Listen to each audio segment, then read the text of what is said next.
Hey, got a question for you. Do you have a plan on how you're going to start to develop the spin serve?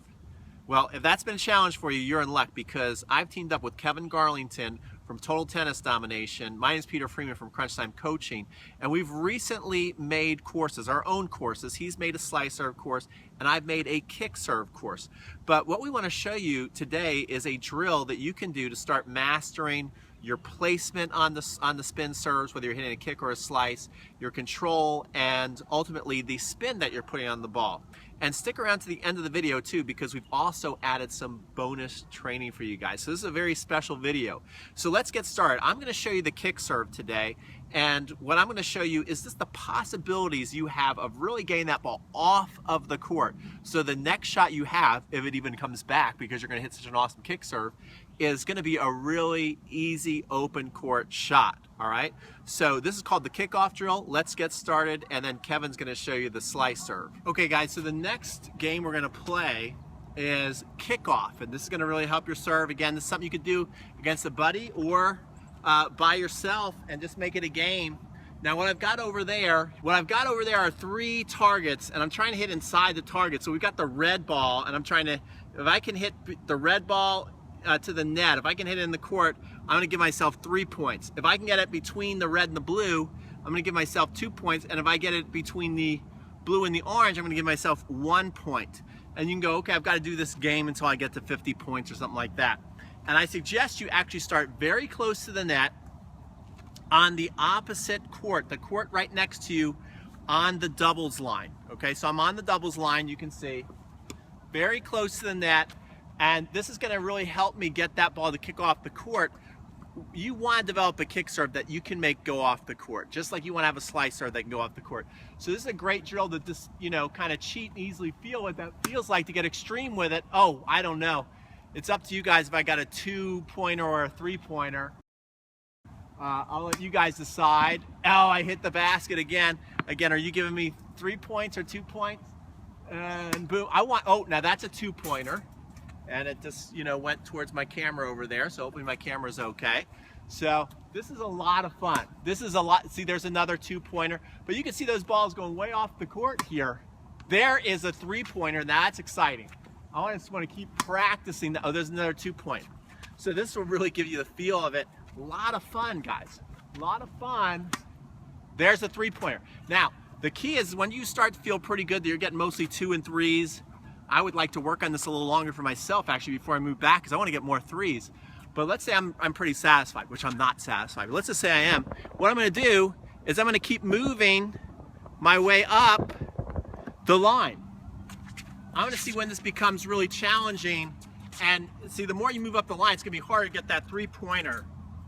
But I want to see how far I can move and still get those 3 points. I hit the basket. There's a 3-pointer.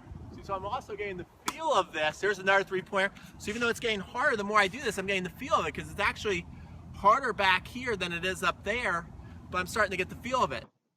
Okay guys, so I think you guys get the point of that video, and then, after you'd come from the other court, you would just come here to the doubles alley and move up here, and then you'd come up close to the singles line, and then you keep moving in. So you can really see your capability of how much, depending on where you stand on the court, how much can you get that ball to kick off the court. Great drill. I'm going to hand it over to Kevin now for his slice serve drill. I'm looking forward to it. Take it away, Kevin. Thanks, Peter. So in this video, I want to show you one of my favorite drills to help you improve your slice serve. And I want to first explain why the slice serve is so important.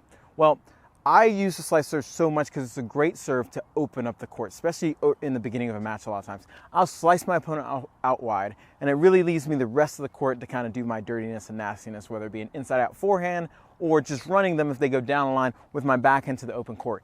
Either way, it puts me in a position to hurt my opponent, and I want to hopefully give you this opportunity to do it too. So what's the drill we're going to work on today? It's a progression drill or what I call the walk-back drill, which is really simple. We're going to start really close up to net, and I set up some targets with the balls. Firstly, the targets are set probably about 1.5 feet back from the service line corner. So you get the first ball, and then you get the second ball and third ball. Now, that's going to kind of gauge what I call how dirty your slice is. The shorter and wider you can get your slice to go, the dirtier your slice is going to be. Now, the reason why that's so important is because the more you can draw your opponent out wide, you're going to do a couple things. First of all, you're going to put them in a position off the court, giving you more court. But what I like to say is when you use a slice a lot of times, it puts your opponent in a position where they have to make a decision. A lot of times if you hit a ball up the middle, well, they feel comfortable, they hit it back or whatever they want to do. But when you really start pulling your opponent off the court, they have to make a decision. They're off the court, they have to make a decision. What am I going to do?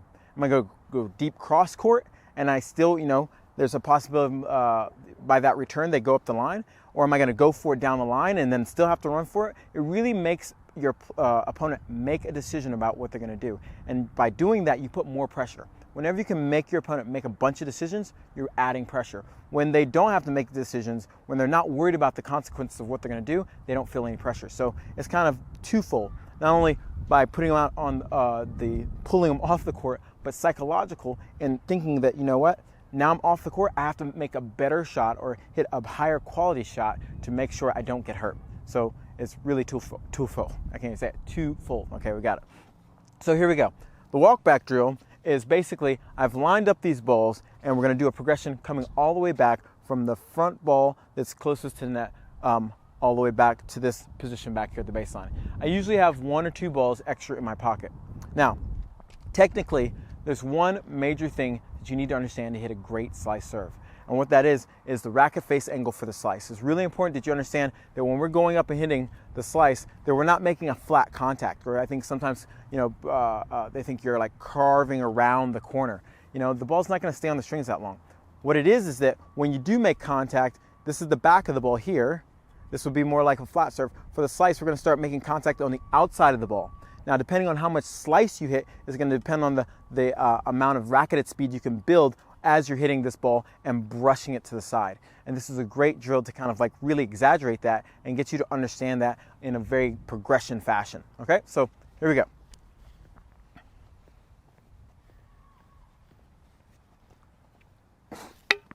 So again, for this drill, all I'm going to do is simply start here.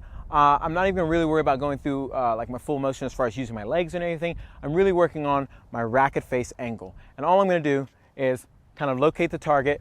I'm going to really make sure that my racket face is looking in that direction of where the target is. And, make sure my toss is right. And, okay. Now you can really see that I got that to go off the court.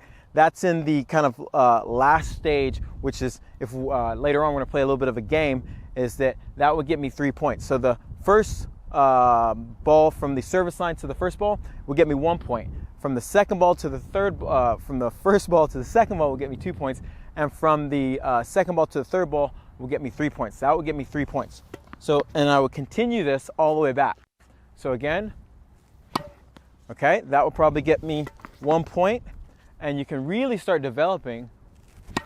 Oh, that would get me 3 points. That was a money ball, and I work my way all the way back. That's a 3-pointer. So you can really see how, don't do it on a windy day either, but you can really see how this drill will work, and it helps you miss that one wide.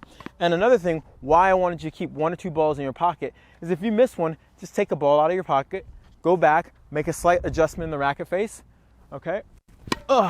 Missed that one a little bit wide. But you can still see how I'm slicing and getting the feel for the slice. I'm gonna still work my way back, okay? Slight miss, I'm gonna make an adjustment there. Bingo. So you can see how I've worked my way all the way back. Oh, not slicing enough. All the way back to the baseline. This is a great drill to develop the feel of having the racket in the right place. Again, go ahead and do this type of drill and keep track of score. Once you feel really comfortable doing this drill, just start from this position here on the baseline serving, and you would set up the same targets that blew away. Again, you might want to use maybe a can instead of balls that might roll off, and keep track of what's your score, what's your count. Now, if you do this with, I would say, let's say we use 5 balls, and the maximum amount of number we could get is 15, being the third position, then, if you get anywhere above a 10, then you have a pretty good slice serve. That's the way to gauge your slice serve. Can you hit 5 balls and have get at least 10 of them, or get at least an amount of 10 points? You have a great slice serve. If you're in the like 0 to 5 range, well, this is a great drill to work on it. If you're above that, start working on that racket head or the racket angle, so you can really get the right racket face to get the ball to consistently go there. I really hope you've enjoyed that training. It's a great drill that you can use to take your slice serve to the next level. Now, I have one other training that I'd like to offer you, and it's totally free. It's the 5 most common mistakes that you could be making on your slice serve. In this training, I'm gonna go over what I think are 5 of the biggest mistakes that most players are making that really takes their slice serve into the dumps, and we don't want that. So, I'm gonna cover things like, what mistake could you be making with your toss? What mistake could you be making with your opposite shoulder that could be hurting your slice serve? And also, what mistake could you be making that constantly takes that slice serve into the net? So, to get this training, all you need to do is, there should be a link popping up somewhere around here. Click that link, it'll take you to a special page where you can sign up for my training on the slice serve and also Peter's training on the kick serve. I recommend you sign up for both. So, once you click this, you'll be asked for your name and email, and we will send the training straight to your inbox. You'll get instant access. That's all you need to do. Now, so I hope you sign up for both because it's super important if you want to take your serve game to the next level. So go ahead and click the link that should be popping up somewhere here, and make sure you click both trainings and sign up for it, because I promise you we'll help you take your game to the next level. So this is Kevin Garlington from TotalTennisDomination.com. Go out and play tough. All right, guys, make sure you check out Kevin's stuff because he is truly a top-notch coach. Now, what I have for you is I've got some really personalized training on the kick serve.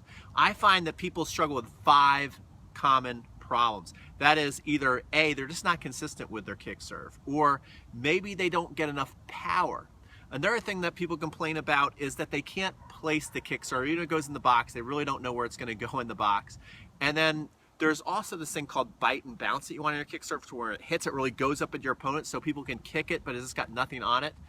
And finally, there's some people who go, well, you don't know what you don't know, right? I really don't even know where to start on the kick serve. So if any of these are common problems for you, I'm going to address each one in the free training. Another thing I'm also going to do is show you 6 essentials you're going to need, that any kick serve needs to really be effective in match play. And all you got to do is click the link to get started, or you can go into the description box and you can get both of our free trainings there.